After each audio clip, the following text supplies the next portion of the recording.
Assalamualaikum warahmatullahi wabarakatuh. Baiklah, nama saya Laura Dita Munggah, NIM 1733-2005. Saya akan menampilkan sebuah proposal dengan tujuan untuk menyelesaikan tugas akhir semester mata kuliah seminar, yaitu dengan judul Festival dan Lomba Seni Siswa Nasional atau FLS2N merupakan ajang kreativitas guru dan siswa. Nah, saya akan menjelaskan yang pertama, yaitu Peraturan Pemerintah Nomor 19 Tahun 2005 Bab 4 Pasal 19 Ayat 1 mengatakan proses pembelajaran pada satuan pendidikan diselenggarakan secara interaktif, inspiratif, menyenangkan, menantang, memotivasi peserta didik untuk berpartisipasi aktif, serta memberikan ruang yang cukup bagi prakarsa, kreativitas, dan kemandirian sesuai dengan bakat, minat, dan perkembangan fisik serta psikologis peserta didik. Selanjutnya, sesuai Undang-Undang Nomor 20 Tahun 2003 menyebutkan bahwa pendidikan bertujuan untuk mengembangkan potensi peserta didik agar menjadi manusia yang beriman dan bertakwa kepada Tuhan Yang Maha Esa, berakhlak mulia, sehat, berilmu, cakap, kreatif, mandiri, dan menjadi warga negara yang demokratis serta bertanggung jawab. Nah, dari itu, pemerintah membuat suatu ajang dalam peningkatan kreativitas guru dan siswa melalui sebuah perlombaan seni yang dinamakan Festival dan Lomba Seni Siswa Nasional atau FLS2N. FLS2N merupakan wadah bagi peserta didik yang memiliki bakat dan potensi seni. Di samping itu, ajang FLS2N merupakan upaya untuk melestarikan seni dan budaya yang begitu kaya di Indonesia. FLS2N juga mengembangkan seni budaya masa depan yang sifatnya modern, dan FLS2N juga berupaya merekatkan persatuan dan kesatuan. Seperti diketahui, FLS2N diikuti oleh perwakilan dari 34 provinsi di Indonesia. Kemudian, kesenian merupakan salah satu wahana bagi manusia untuk mengekspresikan dirinya. Kesenian juga memiliki posisi yang strategis dalam dunia pendidikan. Melalui kesenian, siswa akan mampu mengasah kepekaan hati nurani dan mengaktualisasikan potensi lainnya, yang pada akhirnya akan memperhalus budi pekerti dan perilakunya. Festival Kreativitas Seni Tari dan Festival Kreativitas Musik Tradisional. Simak juga cabang lomba dari FLS2N yang menyertakan seni budaya yang selaras dengan kebutuhan di masa kini dan mendatang.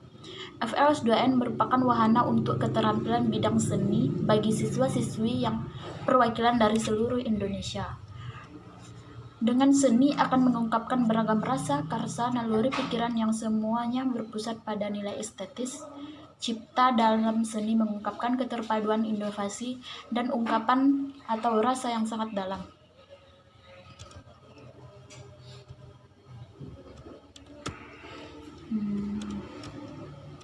Kemudian, jenis penelitian tentang FLS2N ini yang dipergunakan yaitu penelitian deskriptif kualitatif. Ari Kunto tahun 2010 halaman 3 menjelaskan penelitian deskriptif adalah penelitian yang dimaksudkan untuk menyelidiki keadaan, kondisi, atau hal-hal lain yang hasilnya dipaparkan dalam bentuk laporan penelitian.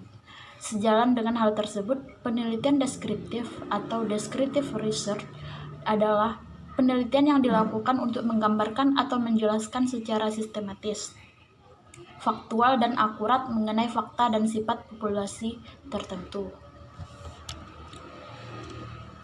Subjek penelitian adalah benda, hal, orang, atau tempat data untuk variabel penelitian melekat dan dipermasalahkan. Subjek penelitian yang dipergunakan terdiri dari guru kesenian, koordinator pendidikan seni, dan guru pembimbing khusus atau GPK. Data dalam penelitian ini dikumpulkan dengan teknik wawancara, observasi, dan dokumentasi. Menurut Lexi Jemaleong, bahwa untuk menguji kebenaran atau keabsahan data dapat dilakukan dengan cara-cara sebagai berikut, yaitu perpanjangan keikutsertaan, di mana peneliti menyediakan perpanjangan waktu apabila ada data atau informasi tentang pelaksanaan kegiatan pengembangan diri yang masih kurang lengkap. Dalam hal ini, peneliti mencoba kembali melakukan wawancara, observasi, dan atau studi dokumentasi, sehingga diharapkan data atau informasi baru dapat diperoleh selengkap mungkin. Nah, hasil dari penelitian ini yaitu penjelasan guru seni. Ada masing-masing guru yang mengajar di bidang jenis-jenis pengembangan diri tersebut. Ada yang tari, musik, dan teater. Dimulainya pelaksanaan kegiatan pengembangan diri di SMA N1 Padang ini sejak tahun diterapkannya kurikulum tingkat suatu pendidikan yang menuntut semua peserta didik harus dapat mengembangkan dirinya sesuai dengan bakat, minat, potensi, dan kemampuannya.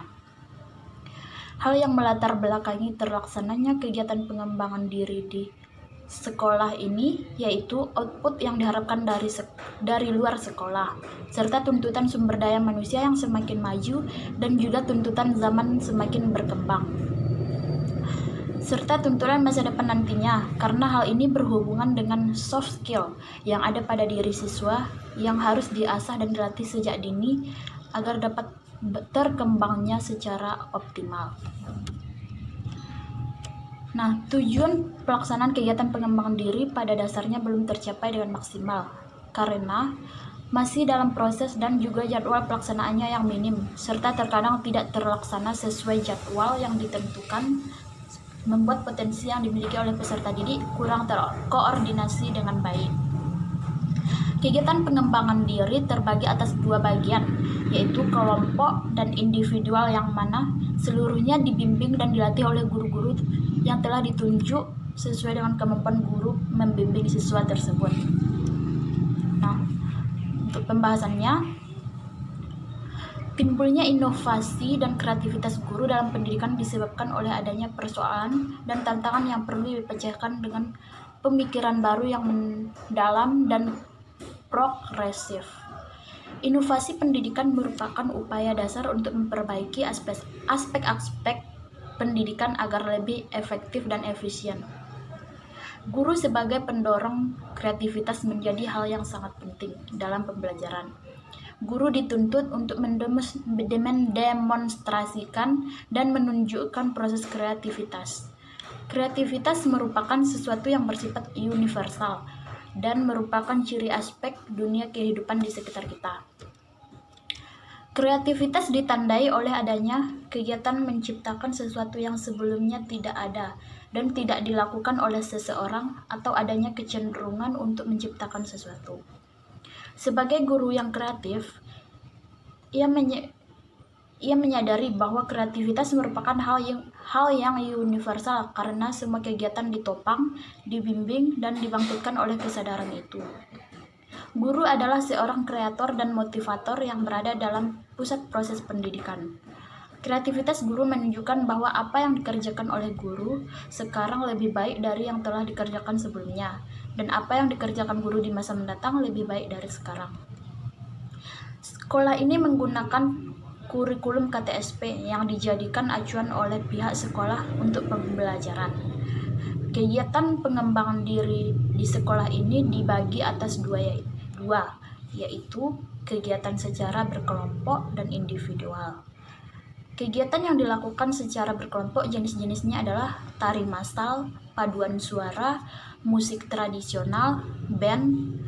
Ini semua ada di dalam kurikulum. Hal ini biasanya diikuti oleh peserta didik reguler yang dipilih oleh mereka sendiri. Pelaksanaan kegiatan pengembangan diri pada setiap sekolah merupakan hal yang sangat menunjang dan untuk pemenuhan kebutuhan peserta didik dalam bidang non-akademik. Karena pada dasarnya dalam pendidikan itu tidak hanya menuntut akademiknya saja.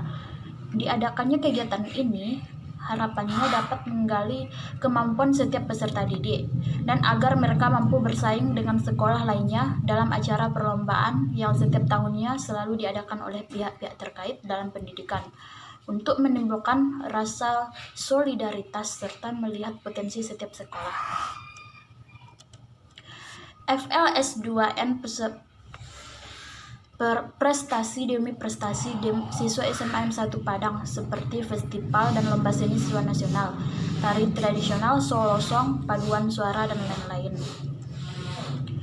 Nah, kesimpulannya, berdasarkan hasil penelitian yang telah dibahas, maka dapat disimpulkan bahwa pelaksanaan kegiatan pengembangan diri di SMA Negeri 1 Padang, Sumatera Barat ialah perencanaan pengembangan diri di sekolah inklusif SMA Negeri 1 Padang. Menurut peneliti, telah merancang perencanaan pengembangan diri di sekolah inklusif SMA Negeri 1 Padang. Menurut peneliti telah merancang suatu program kegiatan untuk seluruh peserta didik. Namun, pelaksanaannya yang telah diberikan untuk peserta didik di sekolah ini belum terlaksana dengan baik dan sesuai dengan kebutuhan masing-masing peserta didik. Hal ini dikarenakan kurangnya tenaga pendidik dalam bidang pengembangan diri serta minat dan bakat peserta didik, termasuk ABK. Selain itu, dalam pelaksanaannya belum sesuai dengan yang sebenarnya karena masih terlihat ada pembatas dalam mengembangkan potensi peserta didik di sekolah.